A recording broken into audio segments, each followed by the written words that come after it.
Far beyond the well-mapped stars of the known galaxy, in a dark corner where star charts faded into scribbles and warnings, there floated a forgotten relic, Dock 7. It was a rusted, battered space station held together by patches, old metal plates, and stubborn hope. No official fleet dared claim it. It was too rough, too human, and too unpredictable. The station hung in orbit around the swirling, stormy gas giant Ganes 4, a place where nothing much grew and almost nothing came to visit. Yet, it was here that Captain Gorik of the fierce Threx Dominion chose to bring his damaged war cruiser, limping through the void with a trail of smoking engines and flickering lights. The ship was almost dead, its power systems barely holding together, the hull cracked from a recent battle, and its weapons offline.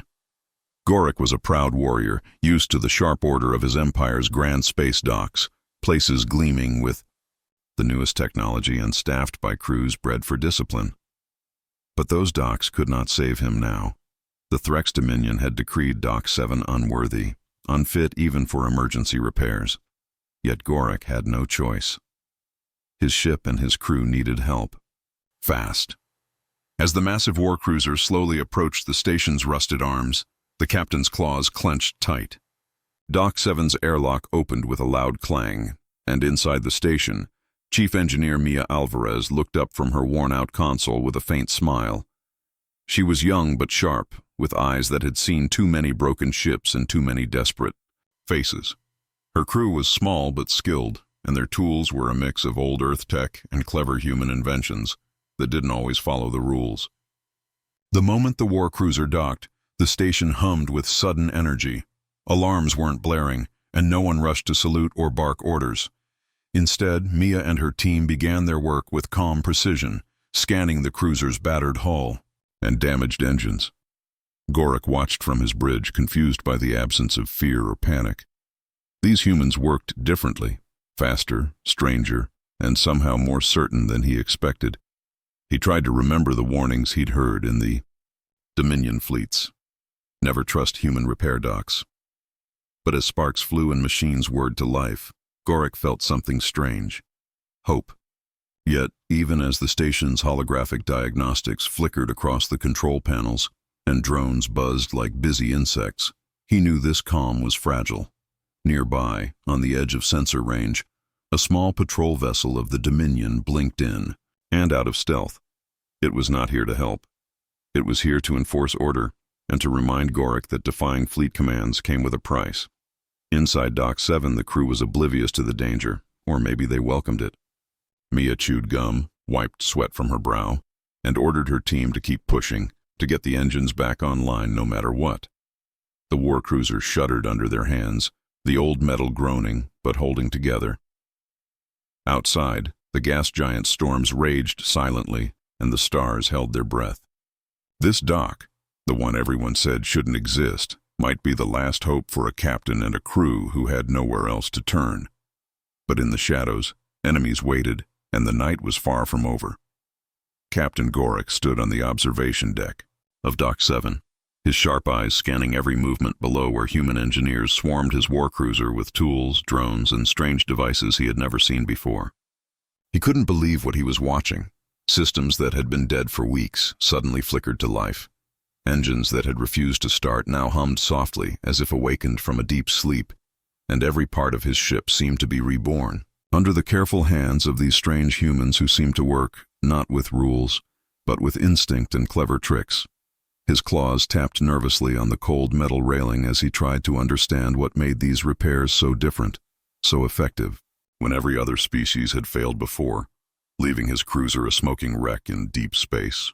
The engineers didn't follow the manuals. No, they tore the manuals apart and built new ones from the broken pieces, using scrap parts from the station, old weapons systems, and even parts scavenged from wrecks in the nearby asteroid field, mixing and matching with a reckless kind of genius that made the ship stronger, faster, and more resilient.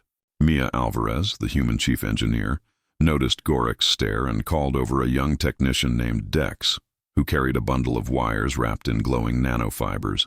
Dex grinned and said they were repurposing a damaged wormhole shield generator. As a hull reinforcement system, something no other dock had dared try, and it was working. Gorik's suspicion grew. Was this all just luck, or did these humans possess knowledge beyond the limits of their technology? His thoughts were interrupted by the shrill alarm of a sensor alert. A small Threx patrol ship had dropped out of faster-than-light travel and was closing fast, its weapons locked on Dock 7. The patrol commander's voice crackled over the comm, cold and strict, demanding that Gorik surrender his ship and leave the station immediately, citing fleet orders that labeled Dock 7 a rogue, unapproved facility. Gorik's jaw tightened. He had no intention of surrendering, especially not here, where his ship was halfway reborn and his crew's survival depended on this ragged human dock. Inside the station, Alvarez's team didn't flinch. Instead, they moved faster, rerouting power, reinforcing shields, and preparing for any attack. Their confidence was contagious, and Gorik found himself wondering if these humans were not only repairing ships but also preparing a fight nobody else saw coming. As the patrol ship's weapons locked on and charged, Gorik and Alvarez exchanged a look. He, the fierce alien captain, and she, the human engineer who refused to bow to fear. The moment stretched taut with tension, the fate of the war cruiser, balanced on a knife's edge between destruction and survival. And then, just before the first warning shot blasted toward them, the dock's old, forgotten shield array, powered by human ingenuity and sheer stubbornness, flared to life, catching the plasma blast and sending it harmlessly into the void. Gorik blinked in disbelief, realizing that Dock 7 was not just a forgotten relic, but a fortress built on the wild creativity and daring spirit of its human creators. And as the small battle outside began, Gorik's heart shifted. This dock, this ragtag station that no one believed in, might just be the strongest ally he had in a galaxy that often forgot the value of survival through adaptation. The question was no longer why the repairs were working, but how far these humans would go to protect their home and the ships that trusted them when others had abandoned hope. As the warning shots from the Threx patrol ship echoed through the void, Captain Gorik stood firm on Dock 7's observation platform, his eyes narrowing with a mixture of disbelief and grudging respect. For what he was about to witness was unlike any defense he had seen before. Instead of panic or surrender, the human engineers inside the station moved with swift purpose, rerouting power from forgotten reactor cores and ancient generators to an old Earth-Mars shield system long thought obsolete, a relic of a war humans had fought centuries ago.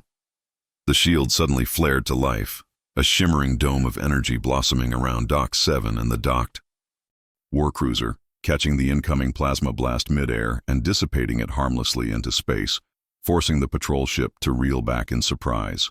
Gorik blinked, unsure whether to feel fear or awe, but the human chief engineer, Mia Alvarez, simply smiled and said, "We don't duck.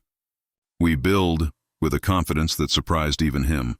Behind her, her team worked feverishly, jury-rigging new weapons by combining scavenged plasma coils with old laser emitters, turning the station's once defensive systems into makeshift offense, and modifying the war cruiser's hull with metal plates scavenged from nearby debris, creating new turrets welded in places the original designers never imagined.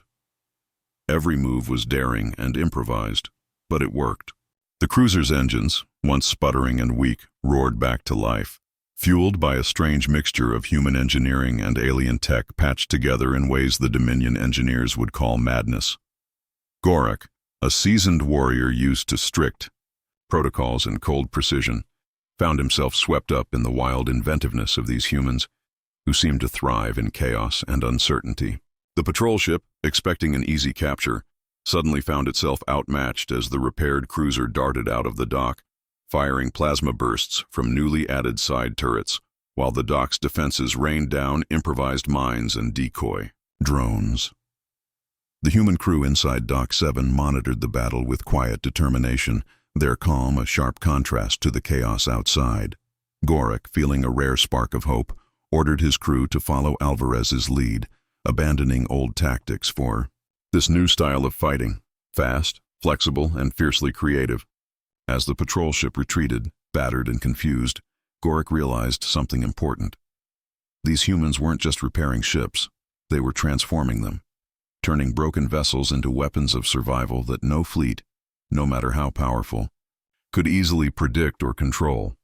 And as the adrenaline faded, the captain gave a command that surprised everyone. "Mark Dock 7 as my preferred repair station. Under my seal, it will be a haven for any ship in need." Alvarez raised an eyebrow at the unexpected honor, but beneath her calm, she knew this was just the beginning. Enemies were watching, waiting for a chance to strike at this rebellious dock that refused to bow, and the humans had only just begun to show what it meant to fight with heart and ingenuity. In a galaxy ruled by cold power and endless war, Dock 7 was becoming a beacon, one built not on fear or strict order, but on the simple human will to build, to fix, and to fight back, no matter the odds.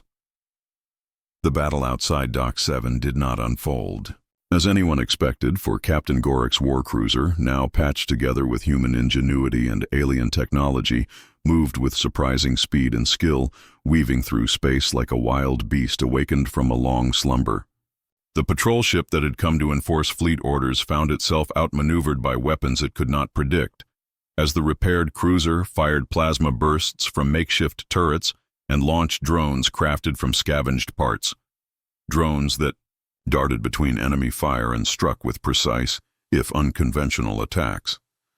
Inside the dock, Mia Alvarez and her engineers worked in perfect sync, their hands flying over consoles, rerouting power, and repairing damage in real time, their voices low but urgent as they improvised solutions that no instruction manual could have prepared them for. Gorik, watching the battle unfold, felt an unfamiliar respect growing inside him, not just for the humans' ability to fix a broken ship, but for their willingness to break rules, to bend systems, and to invent new ways to survive where others only saw failure. The patrol vessel's weapons began to falter as human engineers had secretly enhanced the cruiser's shielding by integrating a damaged wormhole stabilizer, creating unpredictable energy fields that distorted incoming attacks. With every maneuver, the cruiser became stronger, faster, and more unpredictable, forcing the enemy to retreat, battered and confused. The victory was not clean or easy, but it was real, a testament to the idea that improvised did not mean broken. Sometimes, it meant better. Afterward, Gorik stepped onto the station's worn metal floor and found Alvarez among her crew, calm but tired, their eyes reflecting the quiet satisfaction of those who had just changed the rules of engagement without saying a word. He nodded slowly, a gesture rare for his kind, and said, "Your way works. It is dangerous and strange, but it works." She smiled and replied, "That's what humans do. We don't wait for the perfect plan. We build, we fix, and when things fall apart, we make something new from the pieces." Outside the station, the gas giant's storms rumbled like the galaxy itself was alive and watching, and Gorik knew that this was only the beginning. Enemies who had dismissed Dock 7 as a joke would soon learn that the humans here were a force to be reckoned with, because when humans improvised, they didn't just survive. They thrived, and in the vast, cold reaches of space, that was the most dangerous thing of all. Word spread fast across the stars, carried by whispers in crowded spaceports and urgent transmissions on hidden frequencies. Dock 7 was no longer just a forgotten relic. It had become a beacon of hope for every captain whose ship had been broken and whose alliances had failed them. Within weeks, the station's traffic exploded, doubling and then tripling as battered warships and weary freighters from rival species limped in, each hoping to find the same miracle that Captain Gorik's cruiser had experienced. And each arriving with a mixture of suspicion and desperation, uncertain whether these humans were miracle workers or reckless amateurs. But as soon as the starships docked, the crew of Dock 7 welcomed them, not with arrogance or cold protocol, but with hard work, clever fixes, and an unexpected warmth that transcended the usual distrust between alien species. The engineers did not just repair, they improved, modifying weapon systems, reinforcing hulls with hybrid alloys, and rewriting control software to boost efficiency, things no official dock would risk, because to them it was reckless, chaotic, or dangerous. But here, on this ragged human station hanging against the swirling storms of Gannis 4, survival meant breaking the rules, bending the impossible into something real. Captains from species once bitter enemies found themselves side by side in cramped, Repair bays, their old rivalries set aside in the face of a common need that was bigger than politics or pride. Yet with this newfound popularity came attention. Some welcome, some not.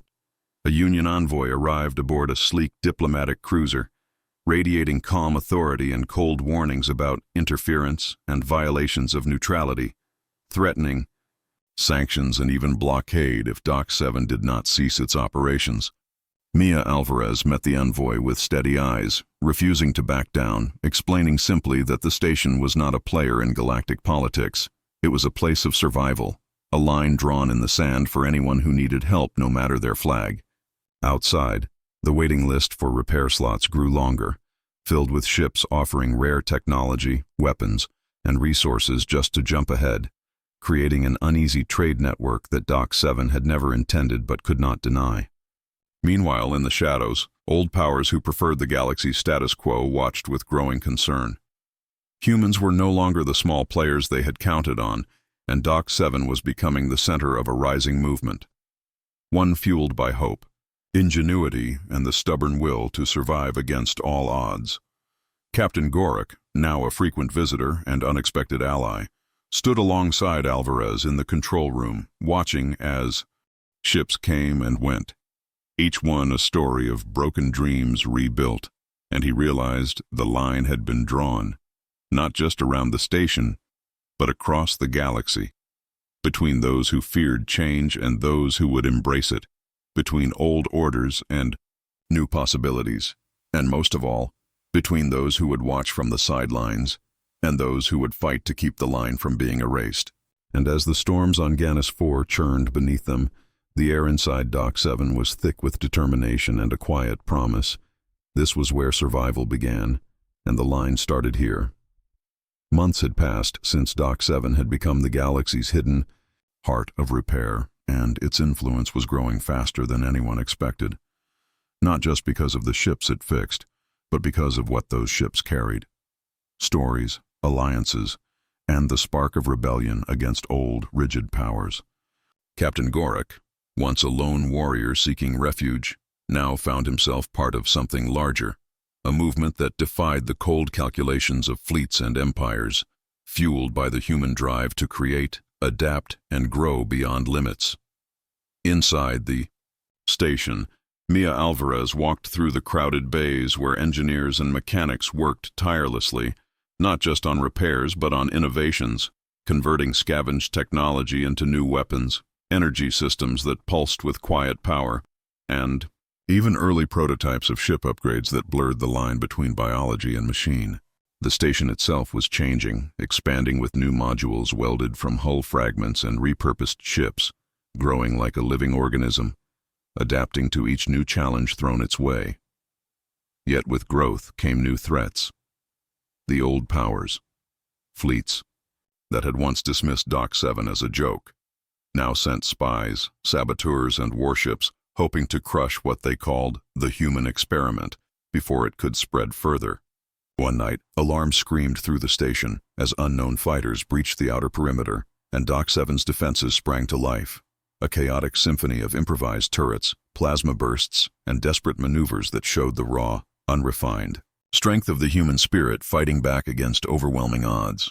Gorik led the counterattack from the cruiser's bridge, coordinating with Alvarez and her team, who rerouted power to shields and weapons with near-magical speed, turning wreckage into cover and traps, while engineers raced to repair hull breaches. Under fire, the battle raged through the station's corridors and docking bays, a fierce test of survival that would decide the future of this ragged, growing sanctuary.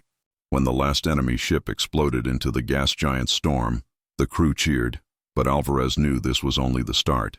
Every victory drew more attention, and the galaxy's powers would not rest while Dock 7 stood as a symbol of human strength and defiance. Gorik, standing beside Alvarez as the station pulsed with life, realized the truth in the human way. When humans fix things, they don't just make them whole again, they build them bigger, stronger, and impossible to ignore. Dock 7 was no longer a forgotten relic, but a fortress and a home, a place where broken ships became legends and where the smallest acts of repair sparked revolutions.